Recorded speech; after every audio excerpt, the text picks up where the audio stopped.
Hey everybody, it's Liz Smart here, and I'm so excited to be here. We are day 17 of 100, and it's late at night, but it's kind of fitting with the topic that I wanted to talk to you about today. So, what is that? And this is another question. So, yesterday we asked a question, or I asked a question that I think is one of the most it's like one of the most amazing, important questions that we can ask ourselves, and that question is, who am I?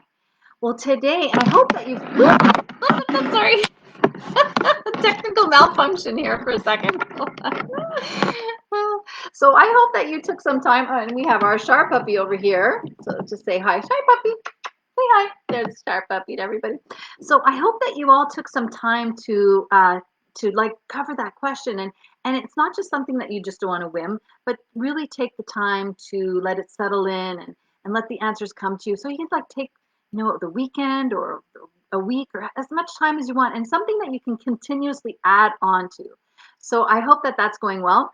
And today on day 17, the question that I want to ask you is, what is it that you love? What is it that you love that you haven't done in a long time? What is it that brings you joy, that brings you back to your childhood when you're a kid? Like that kind of giddiness, that kind of joy, that kind of happiness. And one of the reasons why I'm coming into late tonight is because some of you know or not know that I love to sing.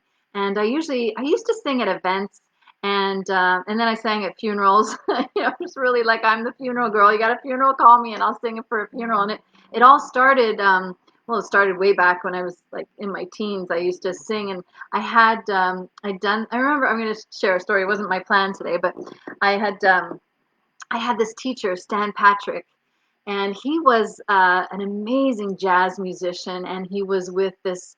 If any of you are from Montreal and you remember Biddles, he used to play there, and just like everybody loved Mr. Patrick.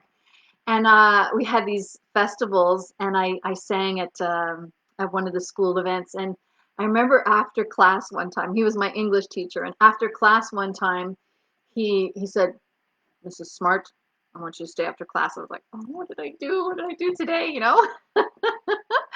And he sat me down and he says, "How come you never told me you could sing?" And I was like, "Oh, I didn't know." So to hear him say that to me was quite, now as an older woman. I look back at that time. I haven't thought of this story. Like when I come here, I trust that I'm going to have what it takes to share with you. And and this story just came up as I'm speaking to you. And I remember that was like a big deal. When I think back at this right now, that was a pretty big deal because he was a little legend on his own. And if his son is here and he hears this, maybe I'll even tag him on this little story, because he had a huge influence on my life. And from there, he introduced me to my first opera singer, and this gentleman by the name of Rudy, who was my pianist, and he accompanied me, and Jules Bruyère, who was my opera singer teacher. And so I did opera, and I did operettes, and I did shows here, and I was doing all these different shows, and it was just so beautiful. And then how the funeral started about, well, I was always in a choir somehow. But my then I with Gilles and everything, I would do solo. So I've been doing solo music since, I guess, forever. The Broadway show type of music, and Disney stuff, and then operettes and stuff like that.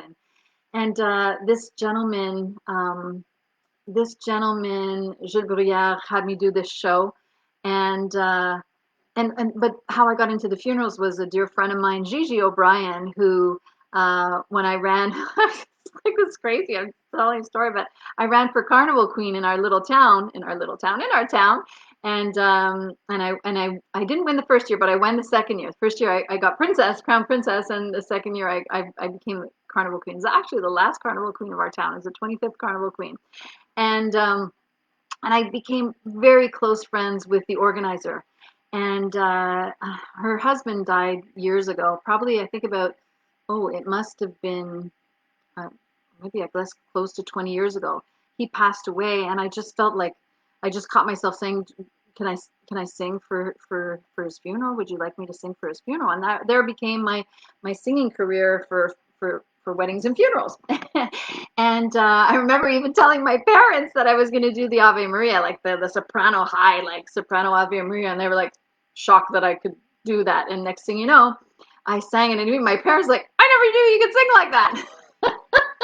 So in my town, I'm known for doing singing, and if you have a funeral, you call me up. But nowadays, there hasn't been many funerals, and I've been really lucky to have the same organist who's been following me for close to 20 years by the name of Linda Kelly, and she's not on Facebook, but if, just shout out to Linda. So thank you, because you know it takes a village, right? It's never just you; it takes a village. And here's the thing: is like I just show up. She tells me what I'm going to sing. We kind of like decide together what we're going to sing, but she's telling me, okay, go here, go there. And so I got to give her all the credit for that's a lot of work to do and accompany me. And so I'm very grateful to her. But what's even excited is that now I'm in a band. I never thought I'd be in a band, and it's a completely different energy because I'm used to being the one who's singing in front, and here I'm in the back, so in the background vocals, and it's just so much fun.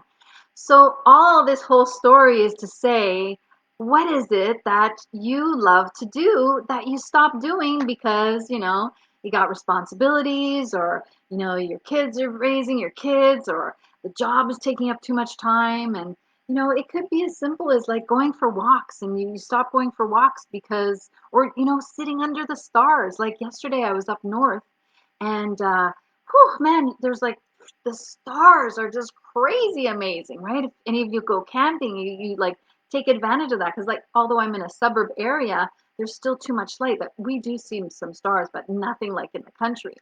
And so it could be just like laying back in the grass and looking up at the stars. When's the last time you guys did that, right? So try to incorporate something into your life that you used to do as a kid. And when you didn't have any responsibilities, throw responsibilities out the window and just be present with those moments of bliss. Because when we want to create a space where we're going to raise our vibration and we want to crack open that heart, it's to do those kind of things. And so we can take life too seriously. And life is a journey that we need to enjoy and embrace all those simple moments that bring us joy. So I'm curious to hear where you are in your life. And thank you for thank you for enjoying or hopefully enjoying that little story that I shared with you. I had no intentions or plans to do that, but so it is. And please leave a message in the comments below and let me know if this added value to you. You can always send me a private message. I know a lot of people are doing that, so I appreciate that. But like and share this video if you found value to it. And if you want to see what I do, you can always reach out to me at contact@lizsmart.com, where I can offer you a free audit and we can see if we're compatible so that we can dive a little deeper than what we're going to do here. So with that, I hope to see you tomorrow on day 18. And in the meantime, sending you loads of love and big hugs. Take care, guys. Bye-bye.